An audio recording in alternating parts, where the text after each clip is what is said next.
Hello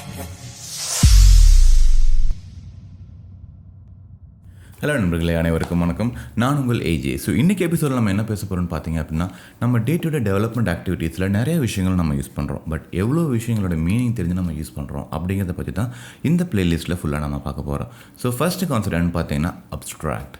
so abstract நமக்கு எல்லாருக்குமே தெரியும். நார்மலாக எந்த இன்டர்வியூ கேட்டாலும் நம்ம சொல்கிற பதில் என்ன, அப்ஸ்ட்ராக்ட்னா வந்து பார்த்தீங்கன்னா இன்ஃபர்மேஷனை வந்து யூசர்ட்டு ஹைட் பண்ணுறோம், அப்படி இல்லைனா இம்ப்ளிமெண்டேஷனை யூசர்ட்டு ஹைட் பண்ணுறோம் அப்படின்னு நம்ம எல்லா இன்டர்வியூலையுமே சொல்கிற பதில் இது தான். பட் ஆக்சுவலாக அப்ஸ்ட்ராக்ட்னா என்னங்க, அதுக்கான மீனிங் என்ன? ஸோ எதையுமே ஒரு ரியல் வேர்ல்டு என்டிட்டியோடு நீங்கள் கம்பேர் பண்ணிங்கன்னா அதனோட மீனிங் ரொம்ப ஈஸியாக நமக்கு புரியும். For example, so first of all நீங்கள் அப்ஸ்ட்ராக்ட்னா அதுக்கு என்ன அர்த்தங்கிறது புரிஞ்சுக்கணும். அதுக்கப்புறம் தான் கான்செப்ட் என்னங்கிறத நம்ம பார்க்க ஆரம்பிக்கணும். ஃபர்ஸ்ட் ஆஃப் ஆல் ஒரு அப்ஸ்ட்ராக்ட் ட்ராயிங்கை பார்க்குறீங்க. அந்த ட்ராயிங்கை நான் பார்க்கும்போது ஓகே, ஸோ எனக்கு ஒரு ஃபீல் வருது, ஓகே இதை இப்படி தான் நான் வந்து இமேஜின் பண்ணுறேன். ஸோ அதே ட்ராயிங்கை நீங்கள் பார்க்கும்போது உங்களுக்கு வேறு மாதிரி ஒரு இமேஜினேஷன் தோணும். ஸோ யார் யார் பார்க்குறாங்களோ ஒவ்வொருத்தருக்கும் ஏற்ற மாதிரி அந்த இமேஜினேஷன் மாறும். ஸோ அதுதாங்க வந்து அப்ஸ்ட்ராக்ட் அப்படின்னு நம்ம சொல்லுவோம். இன்னும் சிம்பிளாக சொல்ல போகணுன்னா, ஒரு விஷயத்தை நம்ம யூஸ் பண்ணுறோம், பட் ஆனால் அந்த விஷயம் எப்படி ஒர்க் ஆகுதுன்னு எனக்கு தெரியலைங்க. ஸோ அதை தான் அப்ஸ்ட்ராக்ட்னு சொல்லலாம். அதை தான் வந்து நம்ம இன்டர்வியூவில் என்ன சொல்லணும்னு பார்த்தீங்கன்னா, so hiding the information, but ஆனால் ஸ்டில் நம்ம வந்து யூஸருக்கு வந்து ஃபங்க்ஷனாலிட்டி ப்ரொவைட் பண்ணுறோம் அவங்க யூஸ் பண்ணிக்கிறதுக்கு. ஸோ அதை தான் வந்து நம்ம அப்ஸ்ட்ராக்ட் அப்படின்னு நம்ம சொல்கிறோம். ஸோ இன்னும் ரியல் வேர்ல்டில் சொல்லணுன்னா, ஒரு மொபைல் ஃபோனில் நீங்கள் ஒரு கால் பண்ணுறீங்க, ஓகேவா? ஸோ அந்த கால் வந்து பார்த்தீங்கன்னா நீங்கள் மொபைல் எடுத்து டயல் பண்ணி கால் பண்ணுறீங்க, ரிசீவர் காதில் வச்சு நீங்கள் பேசுகிறீங்க.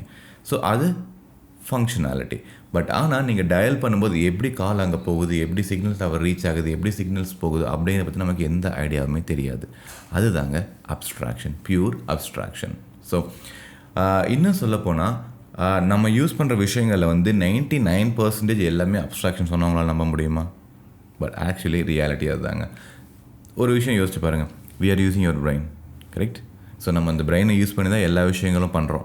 பட் அந்த பிரெயின் எப்படி ஃபங்க்ஷன் ஆகுது அப்படிங்கிறது நமக்கு தெரியுமா? மோஸ்ட்லி நிறையா பேருக்கு தெரியாது. என்ன சொல்ல போனால் எனக்குமே ஃபுல்லாக தெரியாதுங்க. ஏதோ நமக்கு தெரிஞ்சதை வச்சு நம்ம சொல்லிக்கிட்டு இருக்கோம், அவ்வளோதான். ஓகே, ஸோ இந்த மாதிரி நம்ம யூஸ் பண்ணுற நிறைய விஷயங்கள் வந்து பார்த்திங்கன்னா அப்ஸ்ட்ராக்ஷன் தான். ஸோ நீ சொல்கிற அப்போ பிரெயின் வந்து அப்ஸ்ட்ராக்ஷன் அப்படிங்கிற, அப்புறம் what about human? So brain is a abstraction. Human being as a person, I am the implementation of it. Okay, so ஒரு மெத்தடுக்கு வந்து பார்த்திங்கன்னா நீங்கள் ஒரு மாதிரி இம்ப்ளிமெண்டேஷன் கொடுப்பீங்க, அதே மெத்தடுக்கு நான் வேறு மாதிரி ஒரு இம்ப்ளிமெண்டேஷன் கொடுப்பேன். ஓகே, ஸோ அதை தான் வந்து பார்த்திங்கன்னா யூஸருக்கு ஏற்ற மாதிரி இம்ப்ளிமெண்டேஷனை மாற்றிக்கிறது அப்படின்னு சொல்லுவோம். இன்னும் சொல்ல போனால் அப்ஸ்ட்ராக்ஷன் அப்படிங்கிறது வந்து பார்த்திங்கன்னா ஒரு இன்ஃபர்மேஷனை யூஸருக்கு சொல்லணும் அப்படிங்கிற அவசியம் கிடையாது. பட் ஸ்டில் அவங்களுக்கு நம்ம ஒரு சில ஃபங்க்ஷனாலிட்டி ப்ரொவைட் பண்ணணும். அதை தான் வந்து அப்ஸ்ட்ராக்ஷன் சொல்லுவோம். அப்ஸ்ட்ராக்ஷனை வந்து பார்த்திங்கன்னா 2 டைப்பில் நீங்கள் அச்சீவ் பண்ணலாம் ஜாவாவை பொறுத்த வரைக்கும். ஒன்று அப்ஸ்ட்ராக்ட் கிளாஸ், இன்னொன்று வந்து பார்த்தீங்கன்னா இன்டர்ஃபேஸ். ஸோ நீங்கள் கேட்கலாம், அப்போ எதுக்கு அப்ஸ்ட்ராக்ட் கிளாஸ், எதுக்கு இன்டர்ஃபேஸ் அப்படின்னு நீங்கள் கேட்கலாம். அப்ஸ்ட்ராக்ட் கிளாஸ் அப்படிங்கிறது வந்து பார்த்தீங்க அப்படின்னா that's a partial abstraction. So அப்போ what is interface? So interface வந்து பார்த்தீங்கன்னா 100% பியூர் அப்ஸ்ட்ராக்ஷனுக்கு தான் நம்ம இன்டர்ஃபேஸ் யூஸ் பண்ணுவோம். ஸோ அப்ஸ்ட்ராக்ட் கிளாஸ்னால் என்ன, இல்லை இன்டர்ஃபேஸ்னால் என்ன அப்படிங்கிறது இன்னொரு தனி வீடியோவில் நம்ம பார்க்கலாம். தேங்க்யூ.